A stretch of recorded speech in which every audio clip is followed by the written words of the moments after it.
English grammar series में मैं शुभम कुमार आपके अपने यूट्यूब चैनल स्टडी अकेडमी में बहुत बहुत स्वागत करता हूं। दोस्तों आज से हम लोग इंग्लिश ग्रामर की बेसिस इंग्लिश ग्रामर सीरीज को शुरू कर रहे हैं। In this series we study many topic of grammatical. ठीक है, ग्रामेटिकल में बहुत सारे टॉपिक को कवर करने वाले हैं, जैसे कि हमारा एक्टिव पैसिव होता है, हमारे टेंस होते हैं, पार्ट ऑफ स्पीच होता है, ठीक है, एंड हमारे सिंथेसिस होते हैं, सिंटैक्स होते हैं, बहुत सारे टॉपिक होते हैं ग्रामर के अंदर। सारे टॉपिकों को हम लोग क्रम बाय क्रम एक एक करके खत्म करेंगे और उसी सीरीज का ये है हमारा पार्ट नंबर 1, जिसमें हम लोग जानने वाले हैं टेंस यानी काल के बारे में। So without any wasting time we start let's for video. So guys, first of all we now what is the importance of tense in English grammar. सबसे पहले किसी भी टॉपिक को पढ़ते हैं तो उसको ये जानते हैं कि इसकी इंपॉर्टेंस क्या है। ठीक है, तो मैं छोटा सा आपको बताता हूँ। अगर आप इंग्लिश भाषा को अच्छे से बोलना चाहते हैं, you want to speak correct English, या फिर आपसे लिखना चाहते हो, तो आपको टेंस का अच्छा नॉलेज होना चाहिए। ठीक है, और अच्छे नॉलेज के लिए आपको वीडियो को एंड तक देखना होगा। एंड ये टेंस होते हैं 12, मैं भी बता दे रहा हूँ, अभी आप समझ जाओगे कैसे होते हैं, उसका कंसेप्ट भी बताऊँगा। और इन 12 टेंस को अगर आप कोचिंग में देखते हैं, जिसमें ऑफलाइन कोचिंग होती है, तो उसमें कम से समथिंग 15 से 20 दिन तो नॉर्मली लगी जाती है इस टॉपिक को खत्म करने में। मैं उम्मीद करूँगा कि मैं 12 या 13 वीडियो में इस टॉपिक को खत्म कर दूँगा। प्रत्येक वीडियो 10 या 15 मिनट का होगा, तो आप लोग समझ सकते हो कि 12-13 वीडियो में आपके टेंस कंप्लीट होने वाली है। पहले वीडियो में मैं टेंस की जन्म जाति और उसके वंश के बारे में बताऊँगा, ठीक है, एंड उसके बाद हम लोग शुरू करेंगे एक एक टेंस को। ठीक है, तो चलिए बिना वेस्ट किए टाइम को शुरू करते हैं। एंड अब देखो, जो टेंस है ना, हमने ये तो जाना कि टेंस क्यों जरूरी है। टेंस को हम इसलिए पढ़ते हैं ताकि हम इंग्लिश भाषा को अच्छे से समझ सकें, अच्छे से लिख सकें और अच्छे से बोल सकें। ठीक है, एंड टेंस का अब हम समझते हैं कि इसका बॉर्न कहाँ हुआ था। उद्भव का मीनिंग होता है उत्पत्ति। ठीक है, जो टेंस वर्ड था इसकी उत्पत्ति कहाँ हुई थी। तो देखो, टेंस वर्ड जो था वो लैटिन लैंग्वेज के टेम्पस वर्ड से लिया गया था। किससे लिया गया था? लैटिन लैंग्वेज के टेम्पस। अब कुछ गलत बात करेंगे कि लैटिन लैंग्वेज क्या होती है, तो देखो हमारी आज़ादी से पहले भारत में भी क्या थी? लैटिन लैंग्वेज थी, जो कि अंग्रेजों की एक मातृभाषा होती है।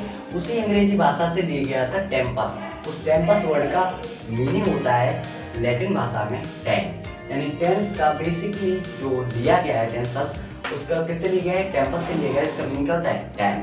तो अगर आप लोग ये सोच रहे हो कि टेंस और टाइम एक जैसा होता है, तो आप लोग गलत हो, क्योंकि देखो टेंस जो है वो हमने बनाया है। ठीक है, ये एक ग्रामेटिकल कॉन्सेप्ट है, और जो हमारा टाइम है वो भी एक नेचुरल कॉन्सेप्ट है, क्योंकि टाइम को हमने बनाया नहीं, ये एक प्राकृतिक कॉन्सेप्ट है। ठीक है, जबकि टेंस जो है वो हमने खुद क्रिएट किया है, हमने कुछ रूल्स बनाए हैं, उन्हीं को हम टेंस कहते हैं। तो अब इतना तो आपको क्लियर हो गया होगा कि टाइम और टेंस एक जैसे नहीं होते हैं। 2 एग्जाम्पल देता हूँ, एक एग्जाम्पल में आप समझ लेते हो।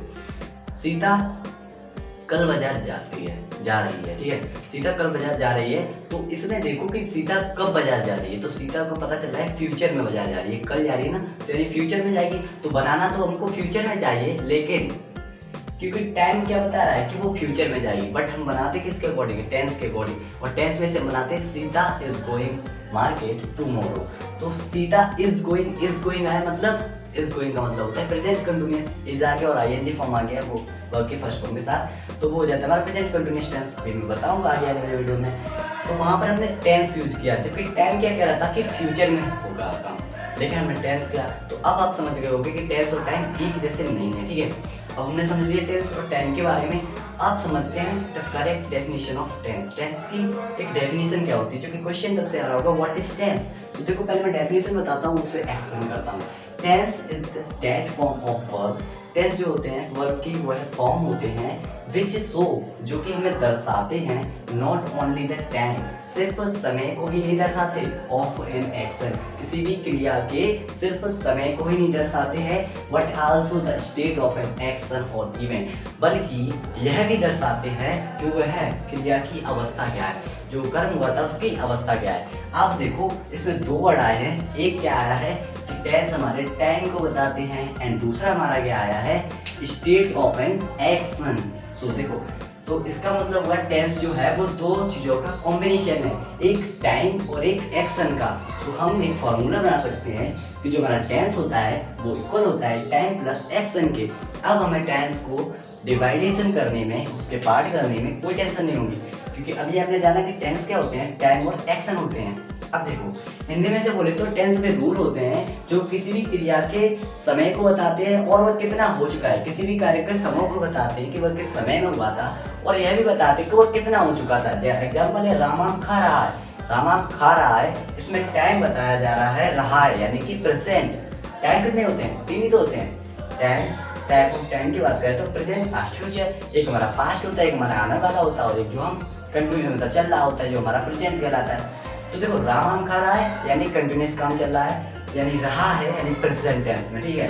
एंड फिर आता है हमारा एक्शन यानी काम हो कितना चुका है, तो काम अभी भी हो रहा है, राम आम खा रहा है, वो कंटिन्यूसली वर्क को डूइंग करता जा रहा है, ठीक है, वो कर खाता ही जा रहा है, मतलब काम क्या है, कंटिन्यूसली है। इसलिए एक्शन को भी हमने 4 भागों में डिवाइड कर दिया। एक इंडेफिनिट जिसका हमें पता नहीं होता है, एक कंटिन्यूस जो चल रही होती है, एक होती है हमारी परफेक्ट जो पूरी हो चुकी होती है, जैसे राम आम खा चुका है यानी काम कंप्लीट हो चुका है, तो इसको कहते हैं परफेक्ट एंड परफेक्ट कंटिन्यूस होता है। तो इस तरीके से हमारे जो एक्शन होते हैं वो 4 टाइप के होते हैं, indefinite continuous, perfect and perfect continuous. Time हमारे 3 टाइप के होते हैं, हर किसी को पता है, प्रेजेंट, पास्ट एंड फ्यूचर। सो अब हम निकालने जा रहे हैं टेंस के टाइप्स को। अभी आपने जाना कि टेंस जो होते हैं वो क्या होते हैं। जो टेंस होते हैं वो टेंस का फॉर्मूला क्या होता है, time plus action, time plus action, ठीक है। अब इसी से हम टेंस के डिवाइडेशन करेंगे। टाइम हमारे कितने टाइप के होते हैं, 3, प्रेजेंट, पास्ट, फ्यूचर। तो यहाँ लिखेंगे प्रेजेंट, पास्ट, फ्यूचर। मैं चाहता तो डायरेक्टली आपको बता सकता था, बट मैंने इस तरीके से बताना अच्छा समझा, क्योंकि जितना आप किसी टॉपिक में इंटरेस्ट लोगे ना वो टॉपिक उतना ही मक्खन हो जाता है, ठीक है। अभी आप देखते जाना, आपको सब कुछ आ जाएगा क्लियर। देखो टाइम तो हमारा हो गया 3 टाइप्स का, प्रेजेंट, पास्ट, फ्यूचर। अब बात आती है एक्शन की, क्योंकि time plus action is equal to tense. तो टेंस हो गई, टाइम तो हमने लिख लिया 3 टाइप्स का। अब लिखते हैं हम एक्शन को। तो एक्शन कितने टाइप्स का होता है, 4 टाइप्स का होता है। एक होता है इंडेफिनिट, एक होता है हमारा कंटिन्यूअस, ठीक है, एक होता है हमारा कंटिन्यूअस, एक होता है हमारा परफेक्ट और एक होता है हमारा परफेक्ट कंटिन्यूअस। पीसी लिखते हैं, ठीक है, परफेक्ट और पीसी मतलब कंटिन्यूअस, समझ जाना, ठीक है। यही तो होते हैं हमारे एक्शन कितने टाइप होते हैं, 4, इंडेफिनिट, कंटिन्यूअस, परफेक्ट और परफेक्ट कंटिन्यूअस।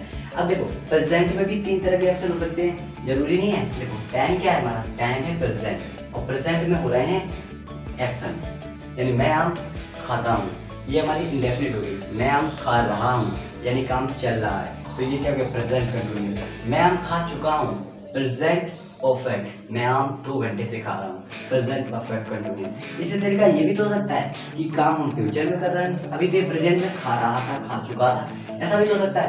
राम आम खाता था, ठीक है, पास्ट में भी तो वो काम कर सकता था, तो पास्ट का भी तो एक इंडेफिनिट हो सकता है, हो नहीं सकता है दोस्तों, हो सकता है ना, पास्ट में भी तो कोई काम हो सकता है, पास्ट में भी तो कोई काम चल रहा होगा ना। जैसे राम आम 2 घंटे, राम आम खा रहा था, तो वहाँ पास्ट में भी तो कंटिन्यूअस आ सकता है ना, बिल्कुल आ सकता है ना, हाँ दोस्तों आ सकता है। एंड इसी तरह से परफेक्ट भी आ सकता है, राम आम खा चुका था, आपको था जोड़ना है, क्या परफेक्ट फ्यूचर में हुआ था, मतलब पास्ट में हुआ था, ठीक है। एंड इसी प्रकार राम 2 घंटे से आम खा रहा था, ठीक है, फ्यूचर में भी तो ऐसा हो सकता है। देखो फ्यूचर में क्या हो सकता है, अभी मैं इसके बारे में बताऊंगा, फ्यूचर के बारे में कब तक, ठीक है। तो फ्यूचर में भी तो कोई काम इंडेफिनिट हो सकता है कि राम आम खाएगा, ठीक है, राम खाएगा, तो इसका भी इंडेफिनिट होगा, ठीक है, इसका भी कंटिन्यूअस होगा, इसका भी परफेक्ट होगा, इसका भी परफेक्ट कंटिन्यूअस होगा। अब बेसिकली हम टेंस को बात करेंगे, present indefinite, present continuous, present perfect, present perfect continuous. 4 इसके हो गए, past indefinite, past continuous, past perfect continuous. 4 इसके हो गए 8, future indefinite, future continuous, future perfect continuous. 4 और जो 8 और 4 12 होते हैं, ठीक है। तो टोटली मिला के टेंस कितने टाइप्स के होते हैं, 12 टाइप्स के होते हैं। मोटी मोटी बात याद रखो, 12 टाइप होते हैं, बहुत इजी होते हैं। अगर आप प्रेजेंट के 4 टाइप्स को याद कर दोगे तो उसी के बेस पर बस था और गा लगाकर हम पास्ट के रूल्स को पढ़ लेते हैं, ठीक है। तो ये बहुत इजी हो जाता है, बस इन 4 को अच्छे से पढ़ना होता है, ये भी बहुत इजी है। आने वाले वीडियो में एक एक करके 12 वीडियो इसीलिए मैं बताऊँगा कि पहले मैं इंडेफिनिट को फिर कंटिन्यूअस को करेंगे, ठीक है। अभी मैंने कहा कि फ्यूचर के बारे में एक आपको बात बताऊँगा।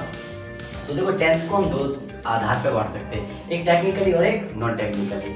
अब बात करें टेक्निकली की, तो टेक्निकली 2 ही टाइप के टेंस माने गए हैं, एक प्रेजेंट और एक पास्ट। टेक्निकली देखा जाए तो फ्यूचर को टेंस माना ही नहीं गया, ठीक है, क्योंकि टेंस बताते हैं काम और किसको, यानी कि क्रिया मतलब कि समय और क्रिया को, ठीक है। समय मतलब समय कहते हैं कि कितना किस समय में हुआ था, और एक्शन मतलब कितना हो चुका था। अब फ्यूचर में जरूरी नहीं है, कोई बात निश्चित तो होती नहीं है कि ये काम होगा ही होगा, इसलिए फ्यूचर को टेक्निकली तौर पर टेंस नहीं माना जाता है, ठीक है। एंड नॉन टेक्निकली देखा जाए तो फ्यूचर भी एक टेंस होता है, बट अभी हम लोगों को इन तीनों को पढ़ना है। सो आई होप आज के इस वीडियो में हम लोगों ने जो कुछ भी पढ़ा टेंस के बारे में वो आपको अच्छे समझ में आया होगा। एंड ये हमारा पहला वीडियो था बेसिक इंग्लिश ग्रामर सीरीज का पार्ट 1 था। तो आई होप आपको पसंद आया होगा। वीडियो अगर अच्छा लगा है तो लाइक कर देना, और अगर वीडियो यूजफुल है तो अपने दोस्तों के साथ शेयर कर देना। चैनल पर न्यू है तो सब्सक्राइब कर लेना और बेल आइकन को प्रेस कर देना, ताकि इस सीरीज का एक भी वीडियो आप मिस ना कर पाएं। तो मिलते हैं अगले वीडियो, तब तक के लिए जय हिंद, जय भारत।